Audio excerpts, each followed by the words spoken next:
The youngest divisional commander in the entire German military in 1944,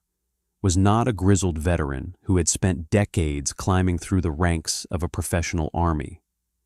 He was a 35-year-old SS general who had joined the Nazi movement as a teenager, fought in every major campaign of the war from Poland to Russia to Normandy, built one of the most feared divisions in the entire Wehrmacht out of soldiers who were barely old enough to shave, and then died 14 days after the greatest military invasion in human history before he ever got to see what his creation was truly capable of. And his name was Fritz Witt, and the division he built, the 12th SS Panzer Division, Hitlerjugend, went on to fight with a ferocity and brutality that shocked even the most experienced Allied commanders who faced them in the fields of Normandy in the summer of 1944. And to understand how a division of teenagers became one of the most dangerous fighting formations of the entire war, you have to understand the man who built them, because without Fritz Witt, there is no Hitlerjugend division. And without the Hitlerjugend division, the Battle of Normandy looks very different from the way it actually unfolded. Fritz Witt was born in May 1908 in Hohenlimburg, a small industrial town in the Ruhr region of Western Germany, which means he was 10 years old when the First World War ended and Germany collapsed into defeat,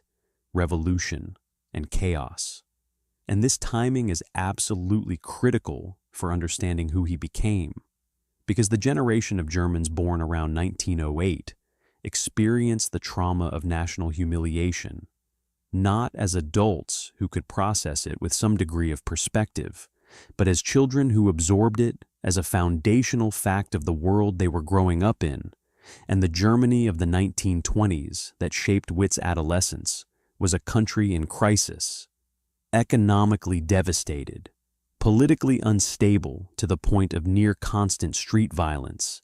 and psychologically wounded by the combination of military defeat and the stab-in-the-back mythology that the nationalist right used to explain that defeat. And into this environment, the Nazi Party offered something extraordinarily appealing to young men of Witt's generation: a clear explanation of what had gone wrong, a clear enemy to blame, a sense of purpose and belonging, and the promise of national restoration. And Witt took all of it with both hands, joining the Nazi Party and the SS in 1931 at the age of 23, which was early enough to mark him as a genuine true believer, rather than an opportunist jumping on a bandwagon. He rose quickly through the ranks of the SSVT, the armed formations that would eventually become the Waffen-SS, demonstrating the combination of physical toughness, tactical intelligence, and leadership ability that the SS valued in its officers. And by September 1939, when Germany invaded Poland and the Second World War began, Witt was already a company commander in the Leibstandarte SS Adolf Hitler, the premier division of the Waffen-SS, and the unit with the closest personal connection to Hitler himself. And the Polish campaign was his first experience of actual combat, and he handled it well enough to confirm what his superiors already suspected: that he was genuinely capable under fire rather than just impressive on the training ground. And this distinction mattered enormously because the transition from peacetime soldiering to actual combat is one that many apparently capable officers fail to make successfully. And Witt made it with an ease that marked him as someone worth watching. France in 1940 added to his reputation. Yugoslavia in 1941 added further experience. And then came the Eastern Front, which was where the real war happened for the Waffen-SS, and where Fritz Witt became the commander he needed to be to eventually lead the Hitlerjugend division in Normandy. Because the Eastern Front was nothing like France or Poland. It was a war of a completely different character and a completely different scale, fought against an opponent who was enormous and resilient and willing to absorb casualties that would have destroyed any Western army many times over. And the fighting on the Eastern Front stripped away every comfortable assumption that the easy victories of 1939 and 1940 had created and forced the commanders who survived it to develop a hard practical understanding of what modern warfare actually demanded. And Witt survived it and developed that understanding. Fighting in some of the most intense battles of the entire campaign, including the brutal fighting around Kharkov in early 1943, where the SS Panzer divisions played the central role in one of the most successful German counteroffensives of the war. And by this point in his career, Witt had accumulated enough combat experience, enough decorations, and enough of a reputation for genuine military excellence that when the SS leadership decided to create an entirely new division built around the graduates of the Hitler Youth Organization, Fritz Witt was the obvious choice to command it. The 12th SS Panzer Division Hitlerjugend was one of the most unusual military formations of the entire Second World War, and the concept behind it was genuinely audacious to the point of being almost insane by conventional military standards, because the idea was to take 17 and 18-year-old boys who had grown up entirely within the Nazi state, combine them with a cadre of experienced Waffen-SS veterans who would provide the tactical knowledge and combat experience that the boys obviously lacked, and create from this combination a frontline panzer division capable of fighting against the best Allied formations in the world. And the reason this idea was not as crazy as it sounds is that these were not ordinary teenagers in any sense that a modern person would recognize.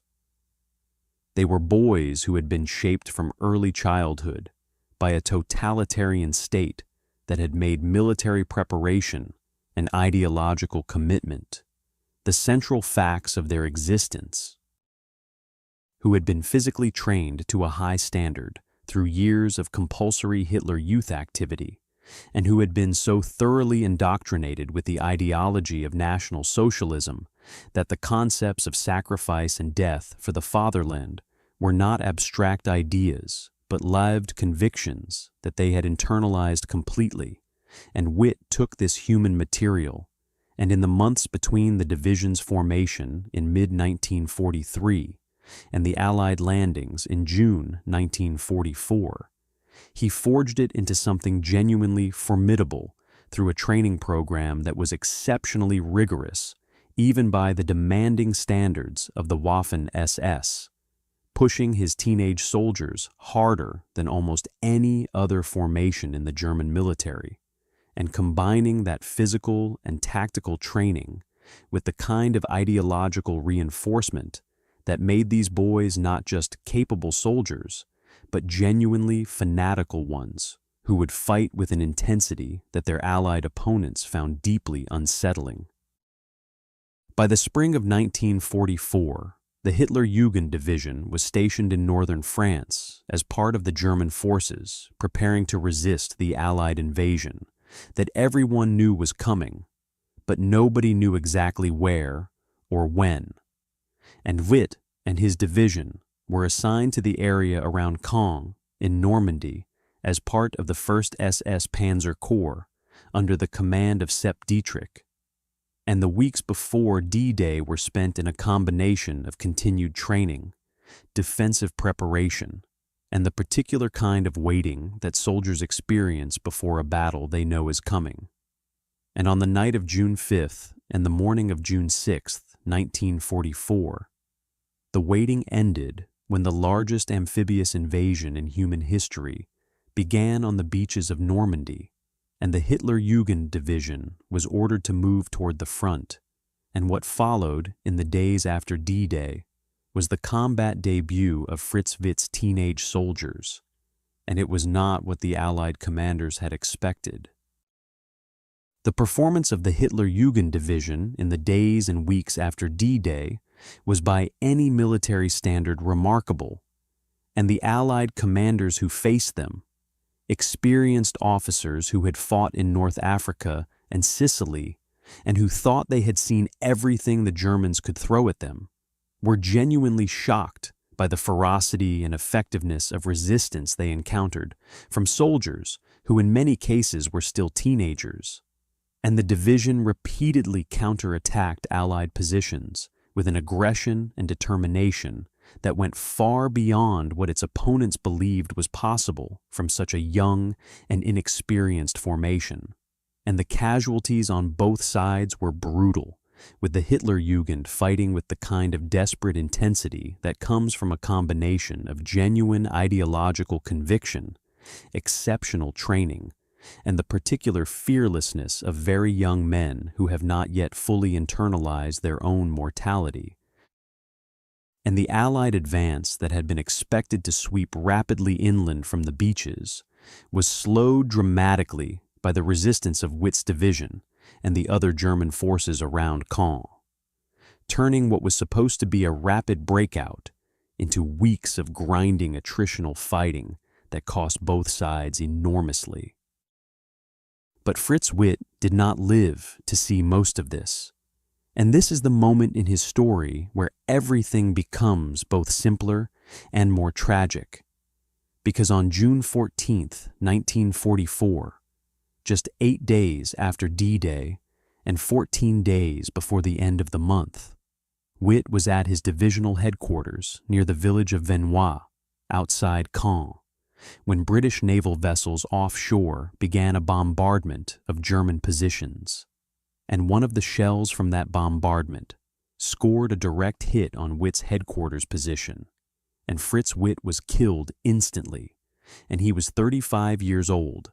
and he had commanded his division in actual combat for exactly 14 days, and the division he had spent a year building and training and preparing for this exact moment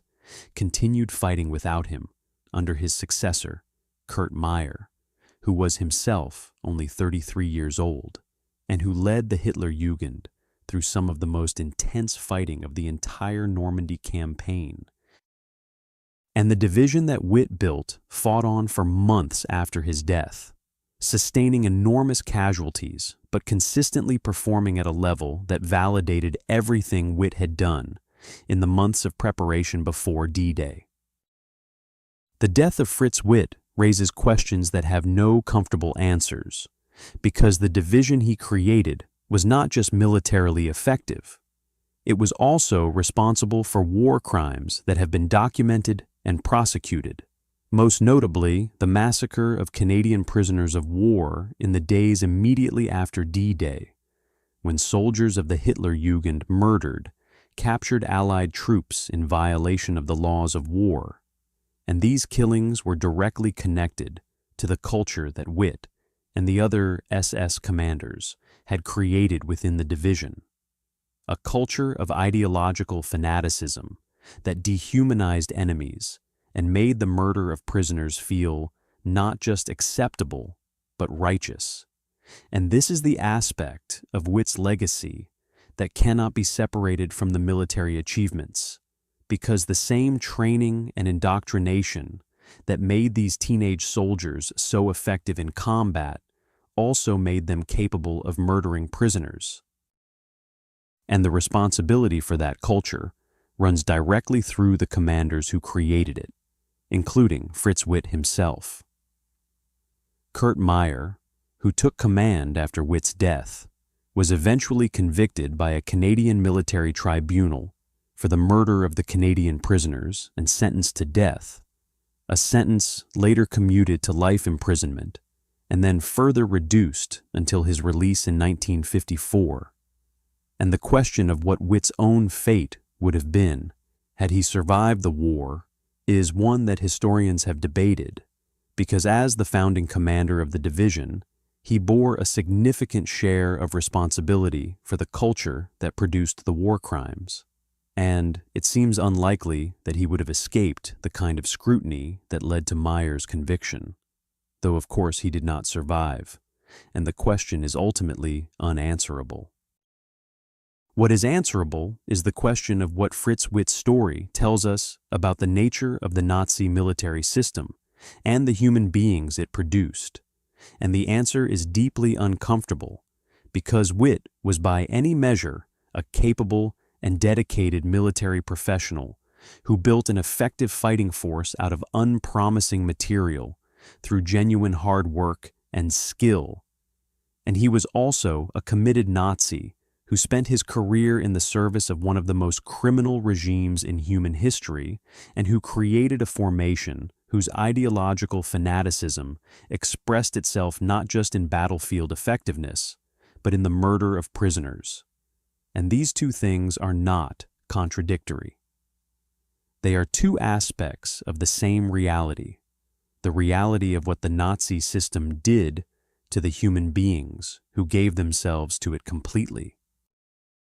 which was to take whatever genuine abilities they possessed and channel them entirely in the service of an ideology that recognized no moral limits and acknowledged no human worth outside the racial hierarchy it had constructed.